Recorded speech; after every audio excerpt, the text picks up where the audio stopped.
everyone, welcome to Everest Online Academy. आज हामी class 11 को प्रिन्सिपल्स अफ अकाउन्टिङ को चाहिँ books of original entry journal भन्ने च्याप्टरबाट एउटा क्वेशन ल्याएर आएका छौं. सो लेट्स गेट स्टार्टेड है त. यसमा चाहिँ फलोइङ ट्रान्ज्याक्सन्स आर गिवन भनेर हामीलाई डेट र यो के भयो त यो ट्रान्ज्याक्सन्सहरु दिएको छ हैन. ल हामीलाई चाहिँ डिफरेन्ट ट्रान्ज्याक्सनहरु दिएको छ अनि हामीले के बनाउनु पर्ने छ त जर्नल एन्ट्रीज बनाउनु पर्ने छ. ओके, सो जर्नल एन्ट्री बनाउनु भन्दा पहिला जर्नल एन्ट्री को फर्मेट तयार पार्नु पर्यो हैन. त्यसमा चाहिँ date, particulars, LF, debit RS, credit RS गरेर चाहिँ हामी यो 5 कलम यो टेबल बनाउँछौं सुरुमा हैन.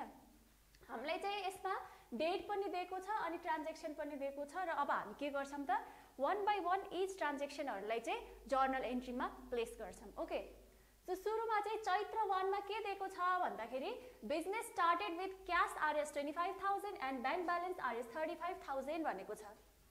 के भएको छ त सुरुमा चैत्र 1 मा चाहिँ बिजनेस के भएको छ स्टार्ट भएको छ, सुरु भएको छ हैन. अब बिजनेस सुरु केले भएको छ त क्याश अनि अर्को चाहिँ बैंक ब्यालेन्स ले चाहिँ के भएको रहेछ त बिजनेस सुरु गर्यो. अब बिजनेस सुरु गरेपछि के हुन्छ त यो क्याश र बैंक ब्यालेन्स बिजनेसमा आउँछ नि.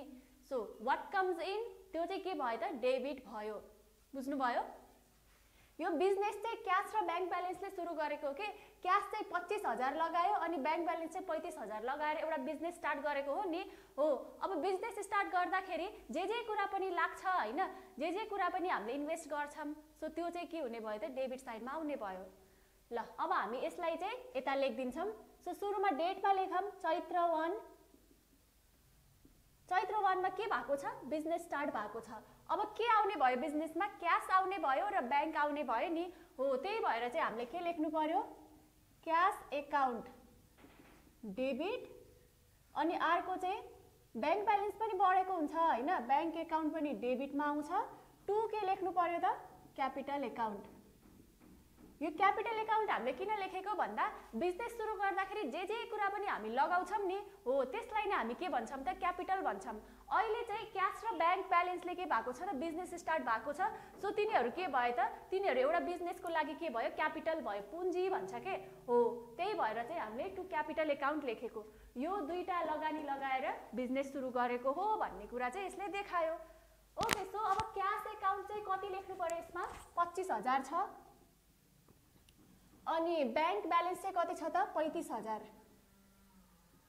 ल यो त बुझ्नु भयो हैन, यो चाहिँ क्वेशनमै दिएको छ. अब हामीले टु क्यापिटल अकाउन्ट भनेर कति लेख्नु पर्यो क्रेडिट साइडमा चाहिँ यो 25 र 35 जोड्नुस् कति हुन्छ त 25 प्लस 35 चाहिँ 60000 हुन्छ. हामीले चाहिँ 60000 केमा लेख्नु पर्यो त सरी टु क्यापिटल अकाउन्टमा चाहिँ हामीले 60000 लेख्नु पर्यो. किनभनेसी यो 60000 हामीले किन लेख्यौ भन्दा अब क्यापिटल भनेको के हो त बिजनेस सुरु गर्दाखेरि जे कुरा लागिरहेको छ त्यो क्यापिटल हो. अब बिजनेस सुरु गर्दाखेरि क्याश र बैंक ब्यालेन्स लागिरहेको छ, हामीले लगानी लगाइरहेका छौं भनेपछि त्यही क्यापिटल भयो कि भएन. सो त्यही भएर क्यापिटलमा चाहिँ हामीले क्याश र बैंक ब्यालेन्स दुईटै जोडेर 60000 लेख्यौं. ओके, सो अब इच ट्रान्ज्याक्सनहरु हुन्छ नि जे पनि यो जर्नल एन्ट्रीमा एउटा ट्रान्ज्याक्सन भयो, दुईटा, तीनटा, चारवटा. सो हरेक ट्रान्ज्याक्सनलाई के गर्नुपर्छ हामीले नरेसन लेखिदिनु पर्छ के तिनीहरुले नरेट गर्नुपर्छ. नरेट भनेको के हो त यसमा चाहिँ के भएको हो भन्ने कुरा चाहिँ देखाउनु पर्यो हैन. त्यसको लागि हामीले के लेख्छौं being business started with cash and bank balance. यही भएको हैन र यो ट्रान्ज्याक्सनमा हामीले बिजनेस स्टार्ट गर्यौं क्याश र बैंक ब्यालेन्सले भन्ने कुरा त भएको हो. सो नरेसनमा हामीले के लेख्यौं being business started with cash and bank balance र एक्ज्याक्टली यही लेख्नु पर्छ भन्ने हुँदैन है त नरेसनमा. तपाईलाई जे सजिलो लाग्छ त्यही लेखिदिने, तर सजिलो लाग्यो भन्दैमा अरु कुरा नलेख्ने र यसमा जे मिल्दोजुल्दो लाग्छ नि हो त्यही यसमा लेखिदिने र नरेसन सक्यो. अब हामीले के गर्नुपर्छ हरेक ट्रान्ज्याक्सन सकाउँदाखेरि चाहिँ एउटा यसरी लाइन तान्दिनु पर्छ के यो ट्रान्ज्याक्सन हेर्दा सक्यो भन्ने कुरा देखाउनको लागि. ओके, सो यो भयो हैन, यो चाहिँ फर्स्ट ट्रान्ज्याक्सन भयो. अब सेकेन्ड ट्रान्ज्याक्सनमा जाऊ. सेकेन्डमा चाहिँ चैत्र 10 मा भएको रहेछ. के भएको रहेछ त paid RS 2000 for salary and RS 1000 for rent. अब यसमा के भयो त 2000 चाहिँ स्यालेरी एक्सपेन्स भयो के खर्च भयो, स्यालेरीमा तिरेम रे. अनि 1000 चाहिँ रेन्टको लागि तिर्दियौँ। अहिले त हामी कम्पनी ओनर हो नि, हो हामीले चाहिँ स्यालेरी तिर्यौँ अनि अर्को चाहिँ रेन्ट पनि तिर्यौँ। सो अब के हुने भयो त, जो एक्सपेन्सहरूको हेडिङ हुन्छ नि त्यसलाई चाहिँ हामीले कुन साइडमा राख्नुपर्छ, डेबिट साइडमा, यो कुरा बुझ्ने। अहिले चाहिँ के भएको छ, हामीले चाहिँ यिनीहरू खर्चहरू हुन् नि, यिनीहरू हामीले तिरेका छौँ र अब खर्च तिर्दाखेरि के हुन्छ त, क्यास बिजनेसबाट बाहिर जान्छ नि, हो त्यही भएर क्यास चाहिँ क्रेडिट साइडमा जाने भयो कि। अहिले अघि चाहिँ के भएको थियो, क्यास बिजनेसमा आएको थियो त्यही भएर क्यास चाहिँ डेबिटमा आयो। अहिले खर्च हुँदाखेरि क्यास त बाहिर जान्छ नि, हो त्यही भएर चाहिँ क्यास चाहिँ अब यो ट्रान्जेक्सनमा क्रेडिटमा जाने भयो। ल कसरी हुन्छ हेरौँ है त। यसमा डेट लेख्ने सुरुमा चैत्र कति छ 10, यसमा के भएको हो, रेन्ट र स्यालेरी पे गरेको हो नि, हो अब सुरुमा के लेख्ने, स्यालेरी एकाउन्ट डेबिट अनि रेन्ट एकाउन्ट डेबिट। अब यो स्यालेरी र रेन्ट त्यसै तिरिन्छ र बिना क्यास तिरिँदैन नि त, त्यही भएर टु क्यास एकाउन्ट भनेर हामीले क्रेडिटमा लेख्नु पर्यो। ल अब स्यालेरीको भनेर चाहिँ 2000 रुपियाँ तिरेको छ, त्यही भएर 2000 लेखिदिनु पर्यो। अनि अर्को रेन्ट एकाउन्ट भनेर चाहिँ कति छ त, 1000 छ, हामीले चाहिँ 1000 लेख्नु पर्यो। यति त बुझिन्छ, यो त यहीँदेखिको छ। अब क्यास एकाउन्टमा चाहिँ कति लेख्नु पर्यो भन्दाखेरि, कति क्यास गएको छ त, 2000 एक्लै या त 1000 एक्लै या त यिनीहरू दुईटाको सम। अभियसली यिनीहरू दुईटाको सम, यिनीहरू दुईटाले जोडेपछि त बल्ल आउँछ नि टोटल क्यास कति गयो स्यालेरी र रेन्टमा। यो चाहिँ एउटै ट्रान्जेक्सनमा 10 गते भएको ट्रान्जेक्सन हो, त्यही भएर चाहिँ हामीले टु क्यास एकाउन्ट भनेर एकैचोटि चाहिँ 2000 प्लस 1000 गरेर 3000 लेख्नु पर्यो। यता बुझ्नुभयो, स्यालेरी तिर्यो रेन्ट तिर्यो, यो दुईटा के हुन्छ, एक्सपेन्स हुन्। एक्सपेन्स भनेको खर्च, खर्चको हेडिङलाई हामी कहाँ राख्छौँ त, डेबिट साइडमा राखिदिन्छौँ। जे पनि खर्चहरू एसेट्सहरू भयो होइन, लस सबै चाहिँ केमा आउने भयो, डेबिट साइडमा हामी राख्ने भयौँ। र टु क्यास एकाउन्ट अहिले चाहिँ हामीले क्रेडिटमा किन लेखेको त, किनभनेपछि हामीले यो खर्चहरू तिर्नको लागि त क्यास हाम्रो बिजनेसबाट बाहिर पठाएका छौँ नि, हो त्यही भएर चाहिँ टु क्यास एकाउन्ट हामीले क्रेडिट साइडमा लेखेको। अब यसको न्यारेसन के हुन्छ त, being paid salary and rent, बस यति मात्रै। यति गरेर चाहिँ यसलाई हामीले क्लोज गरिदिनु पर्यो। बुझ्यो होला यो पनि होइन। ओके, सो थर्ड ट्रान्जेक्सन के छ, चैत्र 12 मा चाहिँ गुड्स सोल्ड टु जनक आर्यस 1000। अब हामीलाई चाहिँ यो कन्फ्युजन हुन्छ कि अब गुड्स सोल्ड टु जनक भनेको छ होइन, हामीले जनकलाई गुड्स बेच्यौँ, अब क्यासमा बेच्यौँ कि क्रेडिटमा बेच्यौँ भन्ने कुरा केही पनि दिएको छैन। अनि धेरै जस्तोले चाहिँ के लेखिदिन्छन् यसमा, क्यास भनेर लेखिदिन्छन् कि क्यासमा गुड्स बेच्यो भनेर लेखिदिन्छन्, त्यो चाहिँ रङ हो। ओके, यदि हामीलाई चाहिँ यो ट्रान्जेक्सनमा क्यास दिएको छैन अनि मान्छेको नाम दिएको छ या त कुनै पनि अर्गनाइजेसनको संस्थाको कम्पनीको नाम दिएको छ भनेपछि के बुझ्ने त, त्यो चाहिँ क्रेडिट ट्रान्जेक्सन हो, उधारको कारोबार हो भन्ने कुरा बुझ्नु पर्यो कि। अहिले यो क्वेसनमा के छ, गुड्स सोल्ड टु जनक आर्यस 1000 भनेको छ, यसमा क्यास त कहीँनिर पनि देख्नु भएको छैन, तर जनक भन्ने मान्छेको नाम छ नि, हो त्यही भएर अब के हुन्छ त, यसमा चाहिँ हामी के मान्छौँ, यसलाई क्रेडिट ट्रान्जेक्सन मान्छौँ। हामीले चाहिँ जनकलाई उधारमा गुड्स बेचेको, हामी कम्पनी ओनर हो, हामीले बेच्छौँ के, हामीले बेच्छौँ, हामीले किन्छौँ। अहिले गुड्स सोल्ड भन्दाखेरि हामीले बेचेको मान्ने हो नि त, जनकले बेचेको मान्ने होइन। त्यही भएर एज अ कम्पनी ओनर हामीले गुड्स बेच्यौँ जनकलाई केमा त, उधारमा, क्रेडिटमा। सो अब के लेख्नु पर्यो भन्दाखेरि सुरुमा चाहिँ डेट लेख्नु पर्यो।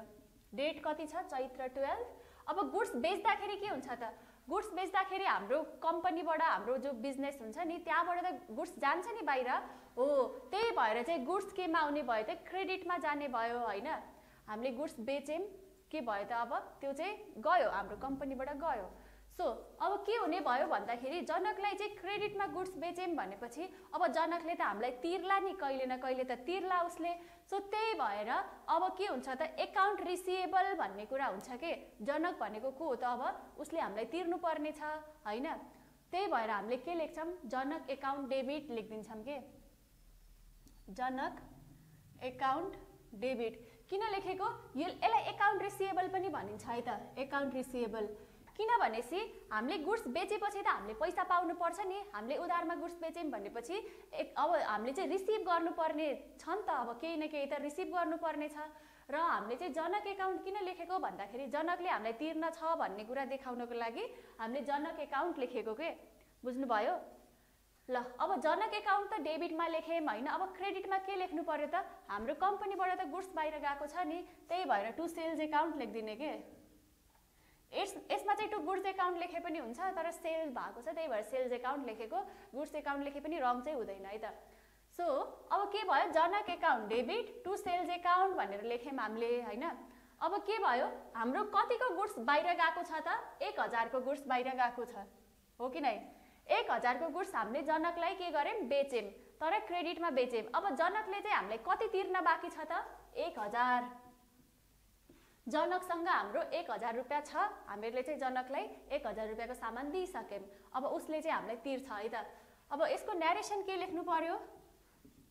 बिङ सोल्ड गुड्स टु जनक। यो चाहिँ हामीले यसमा क्यास किन लेखेनौँ भन्ने कुरा क्लियर भएको होला नि, किनभने यो ट्रान्जेक्सनमा क्यास काहीँ दिएको छैन, मान्छेको नाम दिएको छ, अनि त्यही भएर चाहिँ हामीले यसलाई क्यास ट्रान्जेक्सन मान्दैनौँ, हामीले यसलाई के मान्छौँ, उधारको कारोबार मान्छौँ। ओके, ल यो पनि भयो। अब यसपछि अर्को ट्रान्जेक्सन कहिले भएको छ? चैत्र 15 मा। यसमा के भएको छ त? Cash receive from Janak RS 900 and allowed discount of RS 100। अब के भयो त? जनकबाट चाहिँ हामीले क्यास रिसिभ गर्यौँ, कति मात्रै? 900 रुपियाँ मात्रै। भर्खरै जनकले 1000 रुपियाँको गुड्स लगेर गएको थियो, अनि उसले चाहिँ हामीलाई 900 रुपियाँ दियो, अनि हामीले चाहिँ के गर्यौँ त?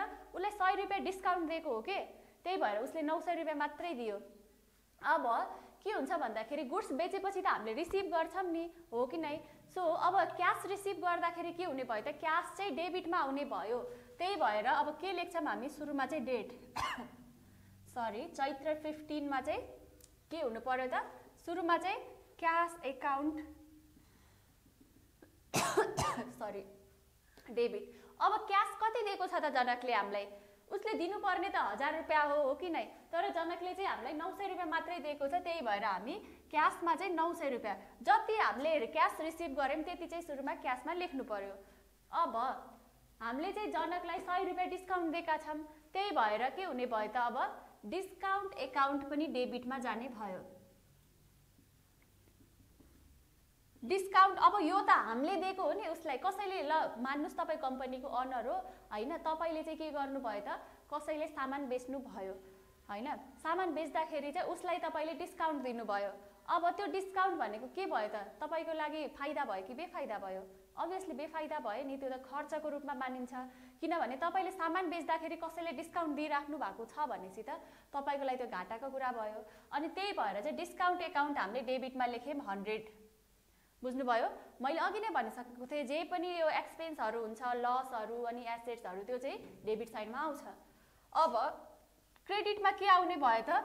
यो जनकको एकाउन्ट हो नि, जनकले हामीलाई तिर्नु पर्ने थियो, अब उसको एकाउन्ट त हामीले सेटल गर्नु छ, त्यही भएर यो जनकलाई चाहिँ हामी क्रेडिट साइडमा राख्दिन्छौँ। अब यो अघि डेबिटमा थियो, अहिले क्रेडिटमा आयो नि 1000 रुपियाँ। अब के भयो त? जनकसँगको हाम्रो हिसाब सक्यो भन्ने कुरा चाहिँ यसले बुझाउँछ के debit is equals to credit भइसकेको छ। जनक अघि डेबिटमा थियो, अहिले क्रेडिटमा आइसक्यो, यो debit is equals to credit भइसक्यो, हिसाब बराबर। ल यसको न्यारेसन के लेख्नु पर्यो? being cash received from Janak and allowed him discount। ल यति लेख्नु पर्यो, यसमा चाहिँ आफ्नो ल्याङ्ग्वेज लेख्दा नि हुन्छ है त। ओके, सो यो चाहिँ के भयो, हामीले 4वटा ट्रान्जेक्सन बनाइसक्यौँ। यसमा पनि बुझ्नु भएको होला, हामीले चाहिँ क्यास रिसिभ गर्यौँ, तर जनकले चाहिँ हामीले 1000 रुपियाँ दिनुपर्ने थियो, उसले 900 रुपियाँ मात्रै दियो, 100 रुपियाँ चाहिँ उसले हामीले डिस्काउन्ट दियौँ, त्यही भएर 900 क्यास रिसिभ भयो, 100 रुपियाँ डिस्काउन्ट आएको हो, अनि टु जनक एकाउन्ट भनेर 1000 रुपियाँ लेख्यौँ, किनभने हामीले त जनकको एकाउन्ट सेटल गर्नु छ। ओके, यो चाहिँ नोट डाउन गर्नु है त। अब यो म मेटाउँछु, अरू ट्रान्जेक्सनहरूको लागि ठाउँ पुगेन। सो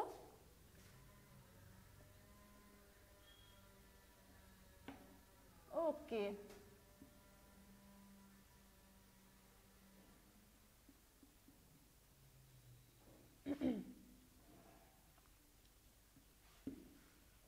जर्नल एन्ट्री एकदमै इजी भन्दा नि इजी हुन्छ, अलिकति बुझेर चाहिँ हामीले यदि गरिरहेका छौँ भनेपछि चाहिँ एकदमै सजिलो हुन्छ के। सो यसलाई चाहिँ गाह्रो नमान्नु होला। ओके, ल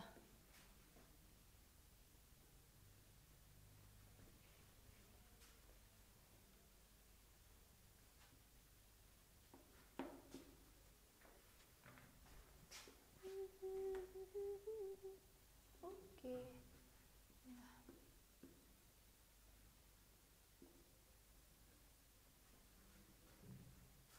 अब अर्को के छ भन्दाखेरि चैत्र 26 मा goods purchase from Raman RS 2000 भनेको छ। अब हामीले रमन भन्ने मान्छेबाट के गर्यौं त गुड्स पर्चेज गर्यौं। अब गुड्स पर्चेज गर्दाखेरि के हुन्छ त हामीले गर्ने हो नि गुड्स पर्चेज। सो हाम्रो बिजनेसमा चाहिँ के आउने भयो त गुड्स आउने भयो। सो अब चैत्र कहिले भएको यो ट्रान्ज्याक्सन चैत्र 26 मा।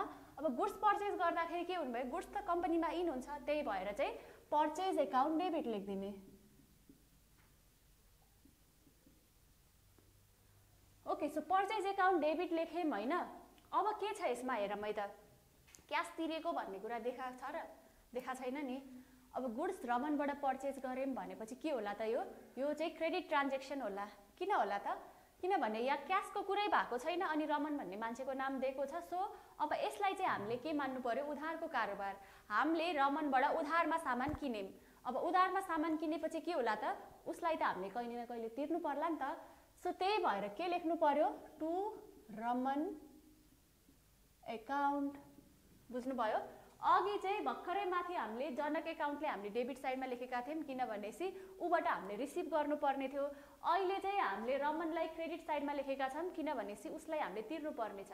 अघिको चाहिँ अकाउन्ट रिसिभेबल हो भनेपछि अहिलेको चाहिँ यो अकाउन्ट्स पेएबल हो। यसलाई अकाउन्ट पेएबल पनि भनिन्छ किनभनेसी अब हामीले चाहिँ तिर्नु पर्ने छ नि त रमनलाई, त्यही भएर चाहिँ अकाउन्ट्स पेएबल भनिन्छ। हामीले पे गर्नुपर्ने अमाउन्ट।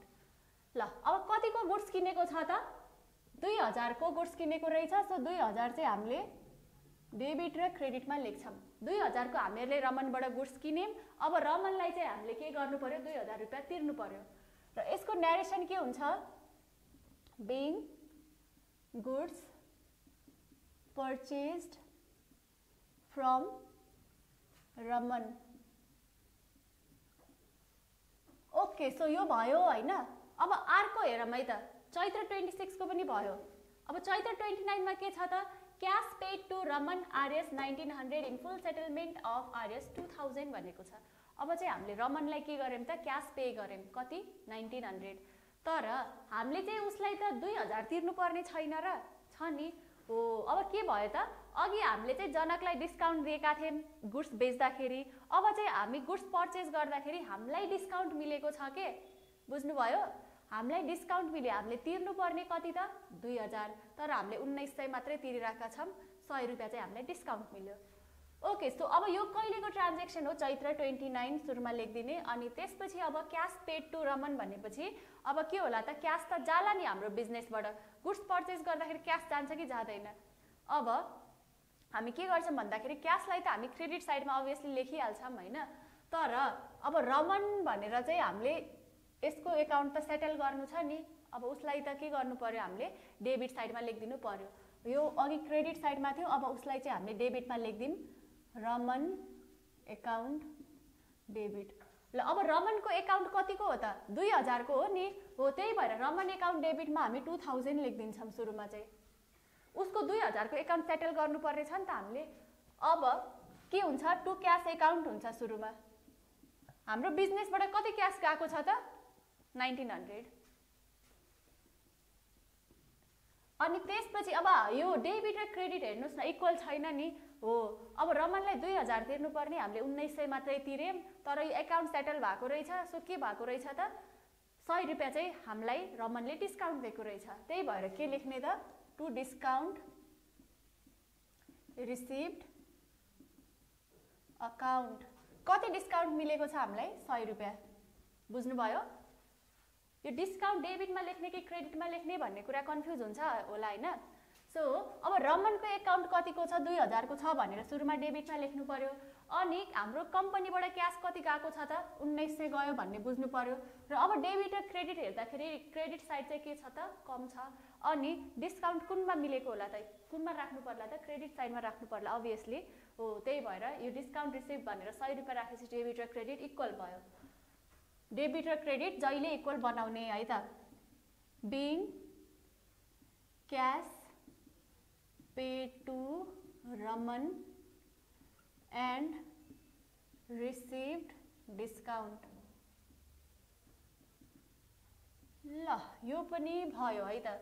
अब अर्को ट्रान्जेक्सन कहिलेको छ चैत्र 30 को छ सो अब हामी के गर्छौं त चैत्र 30 भनेर लेख्छौं सुरुमा चाहिँ चैत्र 30 ओके सो चैत्र 30 मा के भएको छ त loan taken from Everest bank RS 50,000 अनि ब्र्याकेटमा हामीलाई के दिएको छ the amount directly deposited into bank account भनेको छ हामीले चाहिँ एभरेस्ट बैंकबाट के गर्यौं त लोन लियौं तर त्यो लोन चाहिँ क्याशमा लिएनौं हामीले सिधै चाहिँ के भन्यौं एभरेस्ट बैंकलाई तपाई चाहिँ मेरो बैंकको खातामा सिधै पैसा ट्रान्सफर गर्दिनु भनेर भन्यौं के मेरो भनेको हाम्रो कम्पनीको बैंकको खातामा सो अब के होला त भन्दाखेरि त्यसले त हाम्रो कम्पनीको बैंक ब्यालेन्स बढाउँछ नि हो त्यही भएर हामीले के लेख्छौं त बैंक अकाउन्ट डेबिट लेख्छौं सुरुमा अब लोन लिएपछि के हुन्छ उसलाई त हामी लोनलाई त हामीले तिर्नु पर्छ नि हो अब कसलाई तिर्नु पर्यो त हामीले